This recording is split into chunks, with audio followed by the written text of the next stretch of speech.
Nine எளிதாகிய நம்பன் ஒன்று உண்டு iron ஒளியாயிருந்து அங்கே படைக்கும் பயன் எளிதாம் பயணம் தெளிந்தேனே.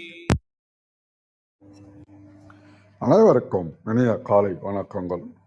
ஓம் திருமூலர் திருவடிகள் போற்றி போற்றி. திருமந்திரம் 7ஆம் தந்திரம் 2வது அத்தியாயம் அண்டலிங்கத்தில் இன்று நாம் 1715வது மந்திரம் சிந்திக்க உள்ளோம்.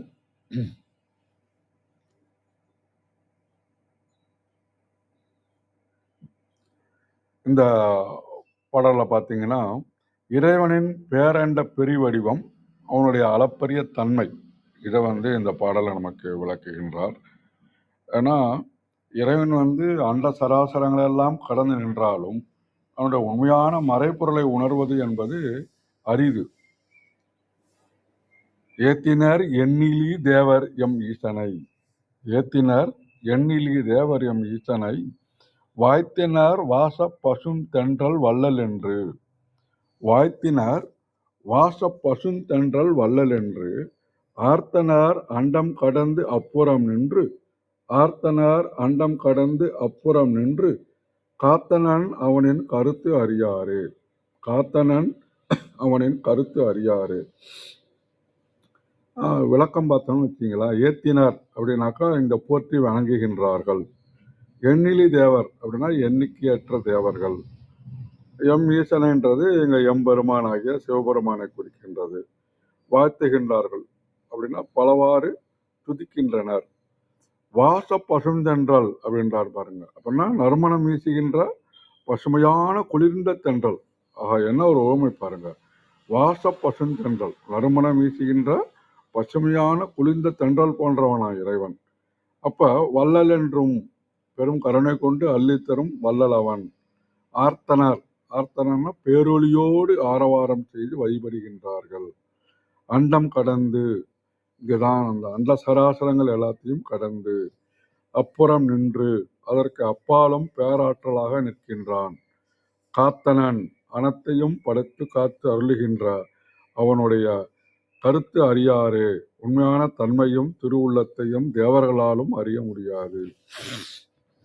அப்ப நாம ஒரு துளி பாட்டு தான் இறைவனுடைய பாட்டை நம்ம பார்க்கணும். அதனுடைய வியாபகம், பேராற்றல், பெருந்தன்மை இதெல்லாம் நம்மளால உணர முடியாது, அறிய முடியாது அப்படின்றது தான் அந்த பாடலை நமக்கு உணர்த்த வர்றாரு. இப்போ நிறைய எண்ணிக்கையற்ற தேவர்கள்லாம் ஈசனை தொழுகின்றார்கள். அவன் நறுமணமிக்கவன், குளிர்ந்த தென்றல் போன்றவன், கேட்டல் வரம் தரும் கருணை வள்ளல், பேரொளியோடு ஆரவாரம் செய்து கும்பிடுகின்றார்கள். இப்படிலாம் இருந்தாலும் அண்ட பேரண்டங்கள் அனைத்தையும் கடந்து அவற்றுக்கு அப்பாலும் எல்லையற்று நின்று அகில உலகங்களையெல்லாம் காத்து ரட்சிக்கும் அவன் பரம்பொருளின் உண்மையான சுரூபத்தை, அவனுடைய ஆழமான திருவுள்ள கருத்தை அந்த தேவர்கள் கூட உணர முடியாது அப்படின்றாரு. அப்ப தேவர்களுக்கு ஒரு எல்லை உண்டு.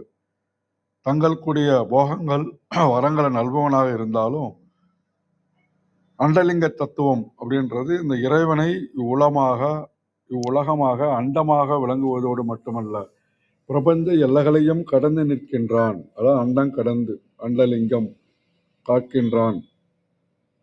புற வழிபாடுகள் மூலமாக தங்களுடைய தேவைகளுக்காக துதிப்பதன் மூலமாக இறைவனுடைய கருத்தை எட்ட முடியாது. அகநோக்கி பாயும் உண்மையான ஞானத்தால் மட்டுமே பரம்பொருளை கலக்க முடியும் அப்படின்றது இந்த பாடலுடைய மறைமுகமான பொருளா இருக்கின்றது.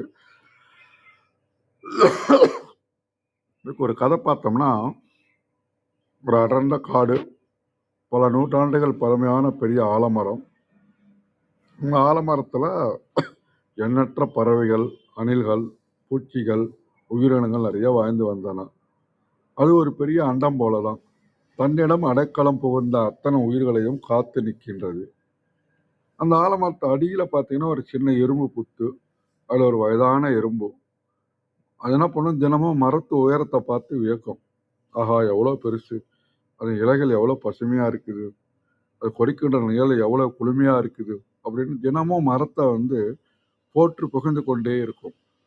இந்த மரம்தான் உலகத்திலே மிகப்பெரிய வள்ளல் நமக்கு மழையையும் வெயிலையும் தடுக்கும் தெய்வம் என்று சக எறும்புகிட்ட பெருமையா சொல்லும். ஒரு நாள் அந்த பகுதிக்கு பெரும் புயல் காற்று வந்தது. காரிருள் சூழ்ந்தது. பெருமழை கொட்டியது. காட்டுல இருந்த எத்தனையோ சிறு கொடி பொடிகள்லாம் காற்றுல அசைஞ்சு அடிச்சிட்டு போயிடுச்சு. ஆனா ஆலமரம் தன்னுடைய ஆழமான வீதுகளாலும் வேர்களாலும் மண்ணை இறுக பற்றி கொண்டு கம்பீரமாக நின்று புயலை எதிர்த்தது. தன்மேல் விழுந்த பெருமழையையும் தாங்கி காற்றையும் தாங்கி தன் மடியில் இருக்கின்ற பறவைகளையும் அடிவாரத்தில் இருந்த எறும்புகளையும் ஒரு சேதமும் இல்லாமல் காப்பாற்றியது. மறுநாள் புயல்லாம் ஓஞ்சுது, அமைதி திரும்பிச்சு. சூரியன் லைட்டா உதித்தான். வழக்கம் போல புத்துலேருந்து அந்த எறும்பு வந்தது. வயதான எறும்பு மரத்தை பார்த்துது. புயல்ல ஒரு இலை கூட அதிகமாக காத்து நிற்கின்ற மரத்தை அளவற்ற வியப்ப பக்தி மேலே அதிகமாயிடுச்சு. அப்போ அந்த மரத்து மேலே இருந்த பருந்து எறும்பின் வியப்பை கண்டு மிக்கிய பருந்து வந்தது. என்ன எறும்பாரு, என்ன ஆச்சரியமா பார்க்குறீங்க அப்படின்னது. எறும்பு சொல்லிச்சு, பருந்தாரு, இந்த ஆலமரத்தின் பெருமையை எண்ணி வியக்கின்றான். நேற்று புயல் அடிச்சுது, எல்லாரும் எவ்வளோ கருணையோட இந்த மரம் காப்பாற்றி இருக்கு. இந்த மரத்தை விட பெரிய ஆற்றல் இந்த உலகில் வேற என்ன இருக்க முடியும்? இந்த எண்ணமே நம்ம வாழ்விப்பது தானே அப்படின்றது. அதை கேட்டு பருந்து நல்லா சிரிச்சுட்டே சொல்லிச்சு, எறும்பாரு, நீ காண்பது இந்த மரத்தின் வெளிப்புற கருணை மட்டும்தான். இந்த மரம் ஏன் இவ்வளோ பலமாக நிற்குது தெரியுமா? இந்த வேர்கள் பூமிக்கு எவ்வளோ தூரம் பரவி இருக்குது என்று உனக்கு தெரியுமா? இந்த வீதிகள் எங்கு முடிகின்றன என்று உனக்கு தெரியுமா? ஒரு மரத்தை ஒரு வள்ளலாக நிகழ்தரும் குளுமையான தென்றலாக பார்க்கின்றாய். ஆனால் இந்த மரத்தின் உண்மையான ஆற்றலும் அதன் ஆழமான வேர்களின் ரகசியமும் இந்த அண்டத்தில் எப்படி பிணைக்கப்பட்டிருக்கின்றது என்பதும் பூமிக்கு மேலே இருக்கும் நமக்கோ, ஏன் மரத்தின் உச்சியில் இருக்கும் எனக்கோ கூட முழுமையாக தெரியாது. நாம் அதன் ஒரு பகுதியை மட்டுமே பார்த்து மகிழ்கின்றோம். அந்த முழுமையான கருத்தை நாம் யாரும் அறிய முடியாது அப்படின்னு எறும்புக்கு அப்பதான் புரிஞ்சுது. நாம பார்க்கறது, போற்றுறது, வடிவங்களுக்கெல்லாம் அப்பாற்பட்டு பிரபஞ்சத்தின் பேராற்றல் மிக ஆழமானது, எல்லையற்றது. நாம் அதன் நன்மைகளை பெற்றுக்கொண்டு நன்றியோடு வாழ்வதே சிறப்பு. அதன் முழு பரிமாணத்தையும் நம் சிறு அறிவால் அளந்துவிட முடியாது என்பதை உணர்ந்து எறும்பு அமைதியாக தன் பணியை தொடர்ந்தது. இந்த கதையில் என்ன நீதின்னா, நம்ம சுற்றி பேரண்டம் இருக்குது, அதை இயக்குகின்ற இறை ஆற்றல் இருக்குது. நம்ம கற்பனை செய்கிறதை விட நம்ம எல்லைகளுக்கு உட்பட்ட அறிவால் அதை காண்பதை விட போற்றுவதை விட அது மிக உயர்வானது. அந்த ஒரு பகுதியை மட்டுமே நாம் உணர்ந்து வாழ ஆரம்பித்தோம்னு சொன்னால் அதுதான் அந்த முழுமையான கருத்தாக, அல்லது ஆழத்தை யாராலும் அளவிட முடியாது. அதான் முக்கியம். இந்த பாடம் நமக்கு நன்றி உணர்வோடு இருக்கணும் அப்படின்றது. ஸோ டே டு டே லைஃப்பில் எப்படி பண்ணலான்னா, குறுகிய சிந்தனையிலேருந்து பரந்த சிந்தனைக்கு மாறலாம். அடுத்தது எல்லையற்றது கற்றலும் பணிதலும், lifelong learning and humility நம்ம ட்ரை பண்ணி பார்க்கலாம். எதிர்பார்ப்பற்ற கடமை, அதை நம்ம செய்யலாம். அதுக்கடுத்தது சுருக்கமாக சொல்லணும்னா, எல்லைகளை கடந்து சிந்திப்பதும் பேராற்றலின் முன்னால் பணிவோடு இருப்பதும் பிரதிபலன் பாராமல் நம் கடமையை செய்வதும் இப்பாடம் நமக்கு காட்டும் எளிய வாழ்வியல் நெறியாக கூறி மேற்கொண்டு தளத்தை கௌரியம்மா அவரிடம் ஒப்படைக்கின்றேன். மிக்க நன்றி.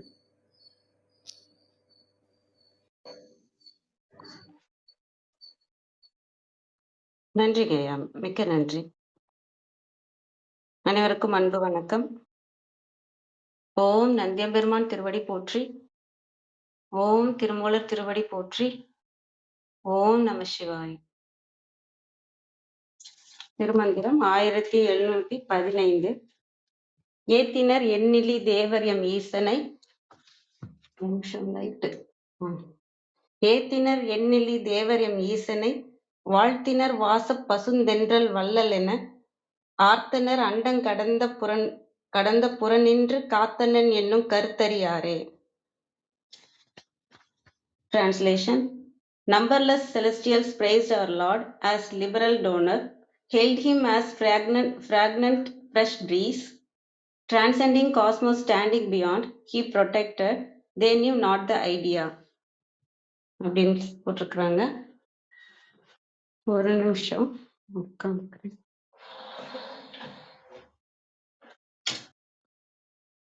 ஏத்தினர் எண்ணிலி தேவர் எம் ஈசனை. ஏத்தினர்னா போற்றினர். எண்ணில் அடங்காத அளவுக்கு இருக்கிற தேவர்கள் எண்ணிக்கை அவ்வளோ 30 கோடி தேவர்கள்பாங்க. அந்த தேவர் நிலையில இருக்கிற எத்தனையோ பேரு அப்படின்னு எடுத்துக்கலாம். தேவ நிலைகள்ல இருக்கிறாங்கன்னா தெய்வீக நிலையில இருக்கிறவங்க. அவங்க எண்ணம் பூரா தெய்வீக எண்ணங்களாக கொண்டு இருக்கிறவங்க, ரொம்ப நல்ல நிலையில இருக்கிறவங்க, அந்த மாதிரி இருக்கிறவங்க ஈசனை வாழ்த்தினர் வாச பசுந்தென்றல் வள்ளல்னு அவங்க போற்றுறாங்க, வாழ்த்துறாங்க.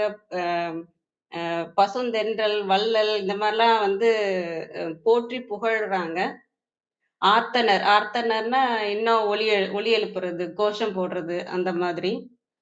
அண்டங்கடந்த புறநின்று காத்தனன் என்று கருத்தறியாரே. ஆனா இத்தனையும் செய்யறாங்க. ஆனா என்ன தெரியல அப்படின்னு சொன்னா, அவர் வந்து புறநின்றுதான் காத்து கொண்டு இருக்கிறார் அப்படிங்கிறது தெரியல. தேவ நிலையில இருக்கிறவங்களுக்கு கூட அது புரியறது இல்ல அப்படின்னு சொல்றாங்க.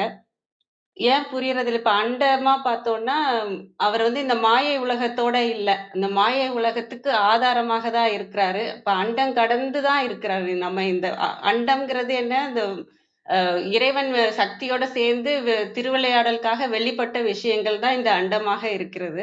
அதையும் கடந்து அதுக்கு ஆதாரமாக இருக்கிறது தான் இறைவன். நம்ம இந்த அண்டத்துக்குள்ளே நம்ம வந்து போற்றுறோம், புகழ்றோம். ஆனா, அதை எப்படி அடையணும்ன்றது வந்து புரிஞ்சுக்கிறது இல்ல. ஆம், அ அப்படின்ற மாரி சொல்றதா பார்க்கலாம். இப்ப நம்ம பிண்டத்துல இருந்து பார்த்தோம்னா, இன்னும் நல்லா புரியலாம். இப்ப பிண்டம்னு பார்த்தோம்னா, நமக்குள்ள எல்லா தேவர்களும் நமக்குள்ள தான் இருக்கிறாங்க. நம்ம நல்ல எண்ணங்களோட நமக்குள்ள செயல்படுற அனைத்து விஷயங்களுமே அந்த தேவர்கள் நமக்கு உதவி செய்றது தான். அந்த மாதிரி பார்த்தோம்னா, நம்ம நல்ல நிலையில, நல்ல எண்ணங்களோட, தெய்வீக நிலையில அந்த மாதிரி இருந்தாலும், நமக்கு வந்து இந்த மாயையிலிருந்து நீங்கி, நான் என்றது நீங்கணும் அப்படின்றது நமக்கு தெரியறதில்ல. ஏன்னா, இந்த மாயையோட இறைவன் அ சேர்ந்து இருந்தாலும், இறைவன அடையறதுக்கு நாம வந்து அந்த உள்நிலைய வந்து நம்ம இந்த வெளிநிலைய கடந்து அந்த உள்நிலைக்கு போகணும் அப்படின்றது தெரியாம, நம்ம இங்க போற்றோம், எல்லாமே செய்றோம். எல்லாமே பண்றோம். இறைவனுக்காக எவ்வளோ விஷயங்கள் செய்றோம். ஆனா இறைவன் அடையறது வந்து அவர் புறநின்று தான் காத்துக் கொண்டிருக்கிறார். நம்மளோட இந்த மாயையோட, இந்த ஆணவம், கன்மம், மாயையோட சேர்ந்து இல்ல. இந்த ஆணவம், கன்மம், மாயையை நீங்கி அத தாண்டி போனா தான் இறைவன புடிக்க முடியும் அப்படின்றது இருக்கிறதுனால, தேவர்கள் நிலையில இருக்கிறவங்க அந்த கன்மமும், மாயையும் கூட அவங்களுக்கு புரிஞ்சிருக்கும். ஆனா வந்து அந்த நான் என்றது நீங்காம இருக்கும். அந்த ஆணவம் மட்டும் இருந்துட்டு இருக்கும். அவங்களுக்கும் புரியறதில்ல. அந்த ஆணவத்த நீக்குனா இறைவன அடைஞ்சிடலாம் அப்படின்றது. அப்ப ஆணவத்த நீக்கணும்னா நம்ம சரணடைஞ்சு, அந்த நான் ஏன்னா இறைவன் எங்க உணர முடியும் அப்படின்னா, அந்த நான்ன்ற இடத்துல தான் உணர முடியும். நான் என்ற இடத்த வந்து மாயைக்கான இடமா நான் வந்து மேட்ச் பண்ணி வச்சுக்கிட்டே இருக்கிறேன். என்னோட மனது தான் இது அப்படின்னு சொல்லி, இந்த மனத சரிப்படுத்தி தெய்வீக நிலையில நான் வச்சுக்கிட்டேன்னா, இறைவன் அடைஞ்சிடலாம்னு நம்ம நினைச்சுட்டு இருக்கோம். இது வந்து 2வது நிலை தான். மனிதன்ல இருந்து தேவ நிலைக்கு போகிறது தான். அதே அது இல்லாம அந்த எண்ணங்களே இல்லாம, அ நானுன்றதும் இல்லாம, அந்த மனம் முழுமையாக அமைதி நிலையில இருக்கும்போது, நம்ம இறைவனடிய முழுமையாக நம்ம போய் சேர முடியும். அது புறம்தான் நிக்குதுன்னு புரிஞ்சுக்கல எல்லாரும் அப்படின்னு. தேவர்கள் நிலையில இருக்கவங்க கூட அந்த புறநின்று காத்தனன் என்னும் கருத்தறியாரே அப்படின்னு சொல்றத நான் புரிஞ்சுக்கிறேன். ஆக நம்ம வந்து சரணடைஞ்சு நான் என்றது நீங்கணும், மனம் என்றது அமைதியாகணும். முழுமையா சரணடையணுன்றப்ப அந்த இறைவன் திருவடியே பற்றிக் கொண்டு இருக்கணும். இதெல்லாம் தான் நான் புரிஞ்சுக்கிறது இந்த பாடல்ல. அனைவருக்கும் நன்றி. வேற யாரும் எதுவும் சொல்றீங்களா? வாங்க தியாகராஜன் ஐயா, வணக்கம் ஐயா. வணக்கம்மா, வாழ்க வளமுடன். ரொம்ப மகிழ்ச்சி. வந்துட்டேம்மா, சொல்லுங்கம்மா. நீங்க தொடரலாங்க ஐயா. ஓ, நானும் ஐயாவும் இப்பதான் முடிச்சோம். நீங்க வந்தது கரெக்டான நேரத்துல உள்ள வந்துட்டீங்க. நீங்க தொடருங்க. சிறப்பு. நன்றிங்கம்மா. இந்த இந்த மந்திரம் தானம்மா ஏத்தினர் எண்ணிலி தேவர் தானே? கரெக்ட். மகிழ்ச்சி மகிழ்ச்சி, எடுத்துட்டேன். ஓம் திருமூல திருவடிகள் போற்றி, ஓம் திருமூல திருவடிகள் போற்றி, ஓம் திருமூல திருவடிகள் போற்றி போற்றி. அடியார் பெருமக்கள் அனைவருக்கும் பணிவன்பான வணக்கங்கள், வாழ்த்துக்கள். ஒவ்வொரு நாளும் திருமந்திரத்துல இன்று 7ஆம் தந்திரத்துல அண்டலிங்கம் அதுல ஒரு மந்திரத்தை பொருள் கண்டு கொண்டிருக்கிறோம். ஏத்தினர் எண்ணிலி தேவர் எம் ஈசனை, ஏத்தினர் எண்ணிலி தேவர் எம் ஈசனை, ஏத்தினர் எண்ணிலி தேவர் எம் ஈசனை, வாழ்த்தினர் வாசப் பசுந்தென்றல் வள்ளலென்று, வாழ்த்தினர் வாசப் பசுந்தென்றல் வள்ளலென்று, ஆர்த்தனர் அண்டங்கடந்த புறம் நின்று, ஏத்தினர் எண்ணிலி தேவர் எம் ஈசனை, வாழ்த்தினர் வாசப் பசுந்தென்றல் வள்ளலென்று, ஆர்த்தனர் அண்டங்கடந்து அப்புறம் நின்று, அண்டங்கடந்து அப்புறம் நின்று, அண்டங்கடந்து அப்புறம் நின்று காத்தனன், அண்டங்கடந்து அப்புறம் நின்று காத்தனன் என்னும் கருத்து அறியாரே, கருத்து அறியாரே. அன்பானவர்களே, எல்லாமே ஒரு கருத்து தான், கான்செப்ட் என்று சொல்வார்கள். கான்செப்ட் என்று ஆங்கிலத்துல சொல்றதுக்கு தமிழ்ல என்னன்னா கருத்து உருவம், கருத்துருவம். அந்த கருத்துக்கு ஒரு உருவம் கொடுத்து விசுவலைஸ் பண்ணி பார்க்கறதுன்னு சொல்லுவாங்க இல்லையா, கருத்துருவம். இறைவன் அரூபமாக இருக்கிறான். அரூபம் என்று சொல்லும் போது அவனை எப்படி நம்ம உருவகப்படுத்தி பார்க்கிறது? அப்ப அந்த கருத்து, கான்செப்ட், இறைவன்னா இப்படி இன்ன தன்மைகள், இன்ன திறம் இருக்கிறது என்றால் அந்த தரத்தையும் திறத்தையும் கொடுத்து அது நம்முடைய எண்ணத்தால அதை விசுவலைஸ் பண்ணி பார்க்கிறோம், கருத்தாக அதை உணவுறோம். உண்மையில கடவுள் இருக்கிறாரா இல்லையா என்ற ஒரு கேள்வி எழுந்தா அது கருத்தாக இறைவன் இருக்கிறான். கடவுளை வணங்கும் போது வேதாத்ரி மகரிஷி ஒரு குறிப்பு கொடுக்கிறார். கடவுளை வணங்கும் போது நீ வணங்கணும் கடவுளை, ஆனா நீ வணங்கும் போது என்ன நினைக்கணும்னு சொல்றாரு பாரு. கடவுளை வணங்கும் போது கருத்தினை உற்றுப்பார் நீ, அந்த கருத்தை பார்க்க சொல்றார். அந்த கடவுள் கருத்தை பார்க்க சொல்றார். கடவுளை வணங்கும் போது கருத்தினை உற்றுப்பார், கடவுளாய் கருத்தே அங்கு விளங்கும் காட்சியை காண்பாய் நீங்கிறார். அந்த கருத்து தான் கடவுளாக இருக்கிறது. நாம என்ன நினைக்கிறோமோ அந்த கான்செப்ட், அதுதான் இங்கே கடவுள் தன்மையாக இருக்கிறது. அப்ப உண்மையிலேயே கடவுள் எது, தெய்வம் எதுன்னு பார்த்தா அறிவு தான். நமக்குள்ள இருக்கக்கூடிய அறிவாக இருக்கக்கூடியது எதுன்னு பார்த்தா அந்த சிவன் தான், இறைவன் தான். அன்பும் சிவமும் இரண்டென்பர் அறிவிலர்ன்னு சொல்லுவார். அது மாதிரி அன்பே சிவமாவது ஆவதும் அறிகிலர், அன்பே சிவமாவது ஆவரும் அறிந்தபின் அன்பே சிவமாய் அமர்ந்திருந்தார் என்பர். அன்பு என்பது பக்குவப்பட்ட ஒரு அறிவு தான். அந்த அறிவு தான் அன்பாக இருக்கிறது.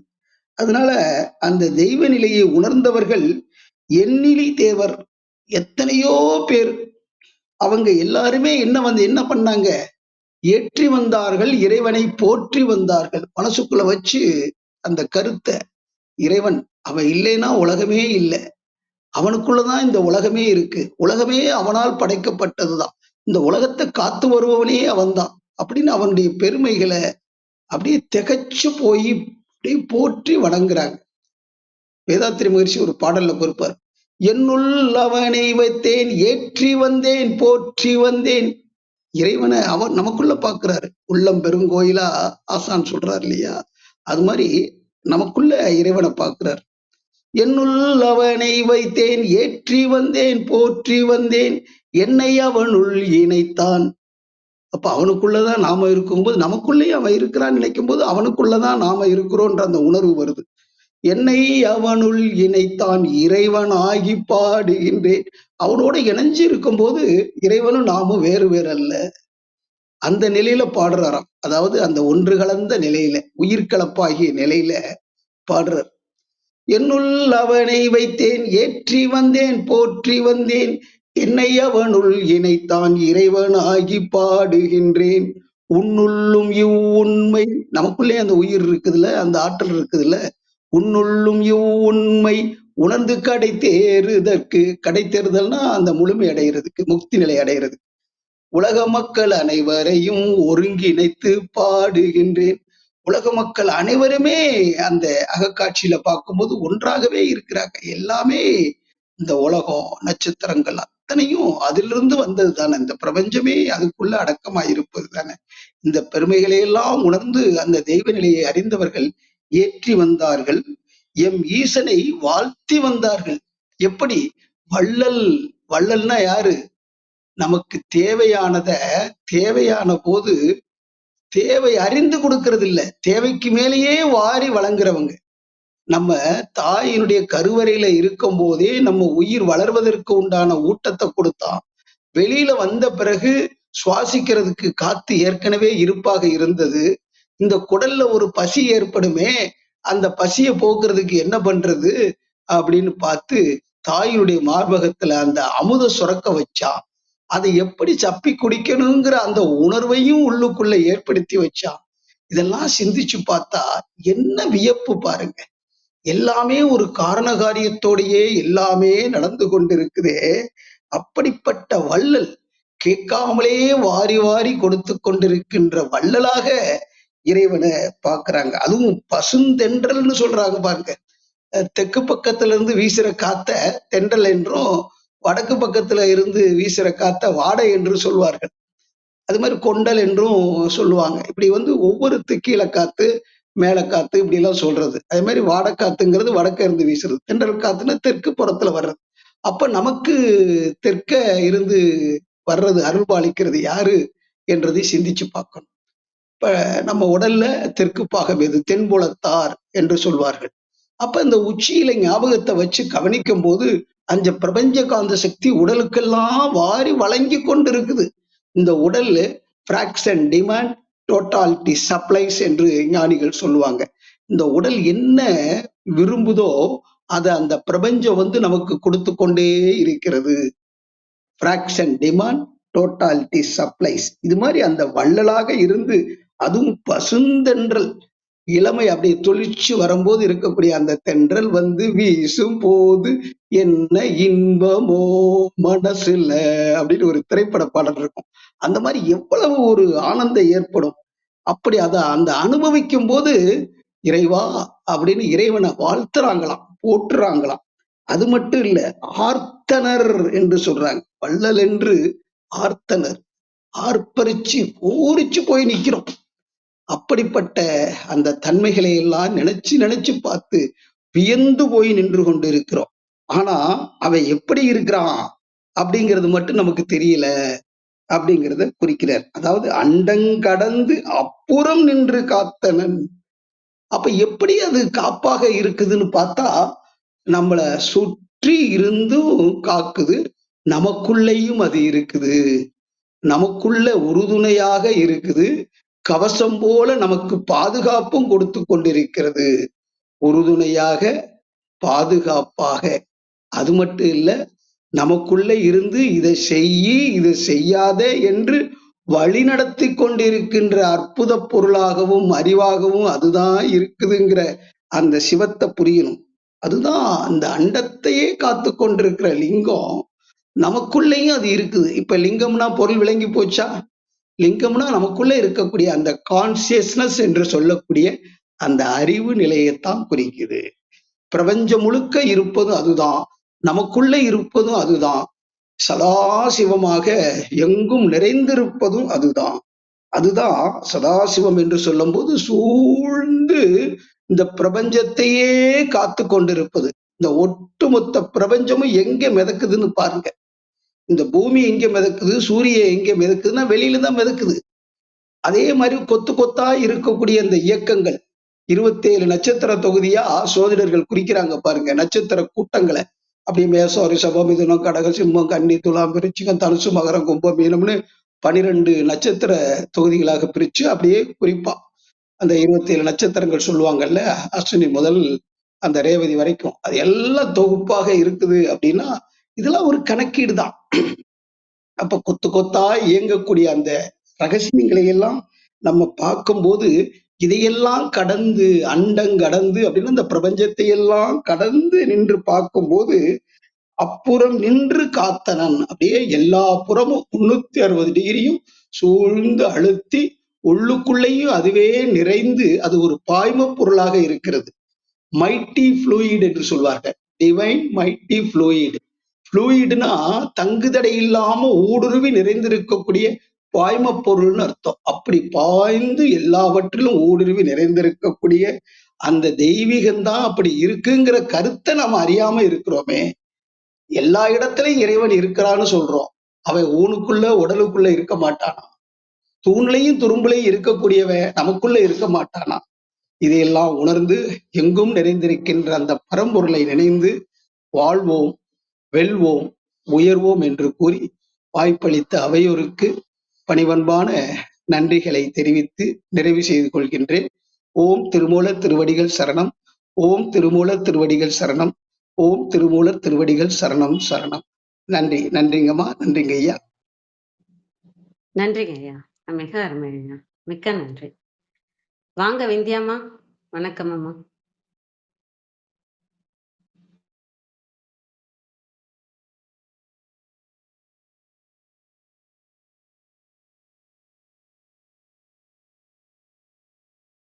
விந்தியாம்மா மியூட்ல இருக்கு பாருங்க.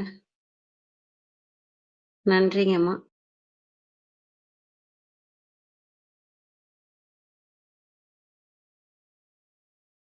வந்த உடனே நீங்க கூப்பிட்டுறீங்களா? அப்படியே இன்னைக்கு என்ன பாடல் அப்படின்னு கொஞ்சம் தேர்ந்தெடுக்கிறதுக்கு கொஞ்சம் டைம் எடுத்துச்சு எனக்கு. நான் கொஞ்சம் டயத்துக்கு வர பாக்குறேன் இனிமே. நன்றி. நன்றிங்கம்மா. ரொம்ப மகிழ்ச்சி. நன்றிங்கய்யா. கரெக்டா வந்தீங்கய்யா. கூப்பிடுறது கரெக்டா இருந்தது. நானும் இன்னைக்கு லேட்டா தான் ஆயிடுச்சு. அப்புறம் இறை நீங்க கரெக்டா வந்துட்டீங்கய்யா. மிக்க நன்றிங்கய்யா. விந்தியாம்மா ஆன் பண்ண முடியலையா? மியூட் எடுக்க முடியலையா? வெளியில போயிட்டு மறுபடியும் ரீஜாயின் பண்ணி பாருங்க. வாழ்க வளமுடன். சரிங்கம்மா. மகிழ்ச்சி.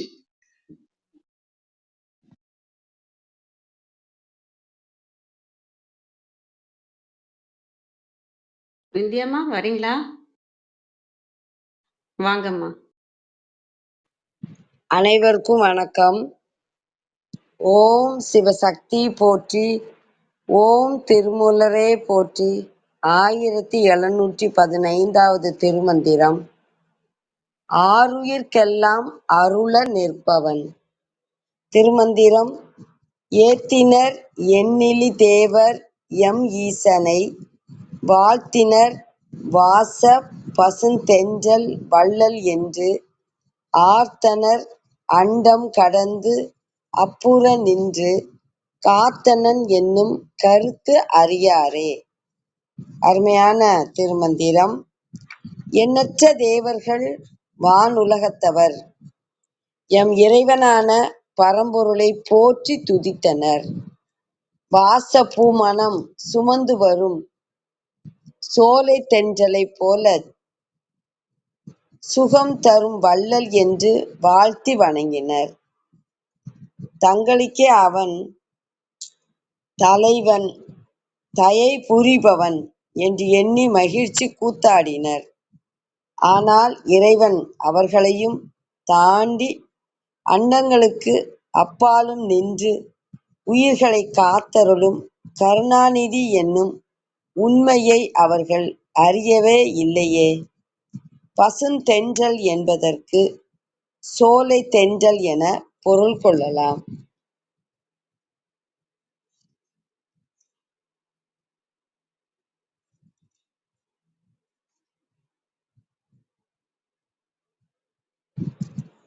அனைவருக்கும் நன்றி, வணக்கம். சிவசிவ. திருச்சிற்றம்பலம். நன்றிங்கம்மா. மிக்க நன்றி. வேற யாரும் எதுவும் கேள்வி கேக்குறீங்களா? உங்களோட கருத்தையும் சொல்லலாம்.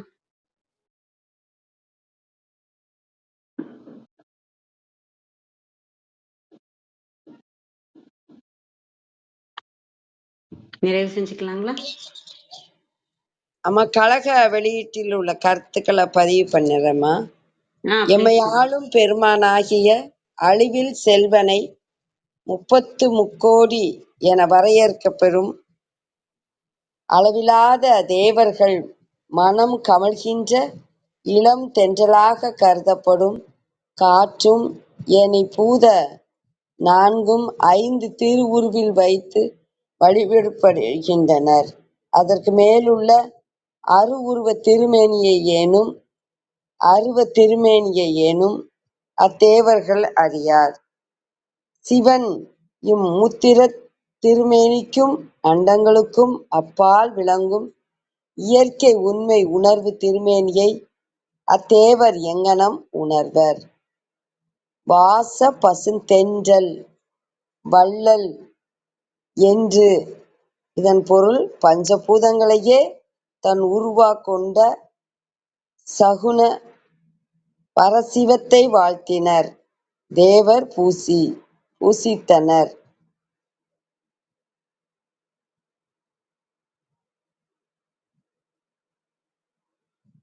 அண்டங் கடந்த புறநின்று காத்தனன் என்னும் கருத்தறியாரே. இதற்கான பொருள் நிற்குண சிவத்தை தேவர்கள் அறியார். அனைவருக்கும் நன்றி, வணக்கம். சிவசிவ. திருச்சிற்றம்பலம். நன்றிங்கம்மா, மிக்க நன்றி. நன்றி. இன்னைக்கு பாடல்ல புரிஞ்சுக்கிட்டது என்னன்னா, இறைவன் நமக்குள்ள இருக்கிற தேவர்கள் எல்லாமே இறைவன் பக்கம் திரும்பணும்னா, நமக்குள்ள இருக்கிற இறைவன் பக்கம் நம்மளும் திரும்பணும். நமக்குள் நிலையை கடந்து நிற்கிற இறைவன் பக்கம் நம்மளும் நம்மளோட கவனத்தை அங்க வைக்கணும். நம்ம ஆசைகள் பக்கம், மாயை பக்கம் இப்படி கவனத்தை வைக்கும்போது நம்மளோட தேவர்கள் எல்லாமே அதுக்கு வேலை செய்றாங்க. நம்ம ஆசை பின்னாடியும் நம்ம எந்த எண்ணம் எதை நிறைவேறணும்னு நினைக்கிறோமோ அதுக்கு நம்ம எண்ணத்தை இறைவன் திருவடியில வச்சா நம்ம அந்த 33 கோடி 33 கோடி தேவர்களும் எல்லாருமே அந்த பக்கம் திரும்பிடுவாங்க, இறைவனை நோக்கி திரும்பிடுவாங்க. நமக்குள்ள இருக்கிறதாலும் சரி, அண்டத்திலயும் இருக்கவங்களும் சரி, நம்ம எல்லாரும் இறைவனை அடையணுங்கிறதுக்காக தான் வந்தது.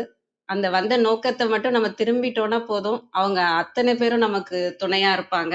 அண்டத்திற்கு அனைத்து தெய்வங்களும், சிறு தெய்வங்கள், ஆன்மாக்கள், குருமார்கள் அனைவரும் அது எங்க இருக்குன்றத மட்டும், ஏன்னா கடந்து நிற்கின்றார்.